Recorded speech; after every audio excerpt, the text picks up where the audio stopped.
তো দেখো হাতে ঘটি নিয়ে নেমে পড়লাম স্নান করতে।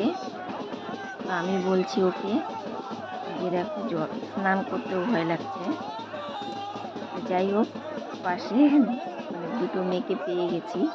অচেনা, আমাদের সাথে আসেনি, তবুও মানে অচেনার জায়গায় গেলে একটা হলো চেনা জানা হয়ে যায় না।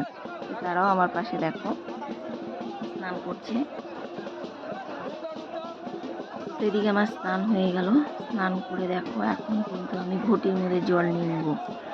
আর আমার স্নান হয়ে গেলে আমার বর আবার নামবে স্নান করতে। জিনিস ধরার মতন কেউ নেই, তার জন্য কিন্তু আমি স্নান করে উঠে তারপর ও নামবে এখন স্নান করতে। আর দেখো তিস্তা নদীতে কিন্তু এবার প্রচুর প্রচুর জল হয়েছে, আর তার কারণ হচ্ছে প্রচুর বৃষ্টি হচ্ছে। সেই বৃষ্টি হওয়ার ফলে কিন্তু নদীতে জলও বেশি হয়েছে। তো আমার ঘটিতে জল ভরা হয়ে গেছে, এখন কিন্তু আমি উঠে পড়বো। তো দুজনে স্নান হয়ে গেলে তারপরে কিন্তু এই যে পুজোটা দিয়ে তারপরে কিন্তু হাঁটা দিব। সেই 23 কিলোমিটার হাঁটতে হবে। তো আমরা কিন্তু পুরো রাস্তাটা হেঁটে গেছি।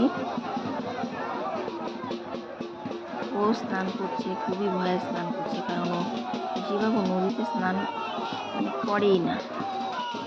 ওই বছরে একবার এই যে নদীতে এসে তিস্তা নদীতে এসে এই যে স্নান করছে। তো দেখো কতটা ভিড়, আর প্রচুর মানুষ। দেখো ভিড় দেখে তোমরা বুঝতেই পারছো। এদিকে ওর স্নান হয়ে গেল। ভিডিওটা কার কেমন লাগলো অবশ্যই কমেন্টে জানিও। সবাই ভালো থেকো, সুস্থ থেকো। আর দেখো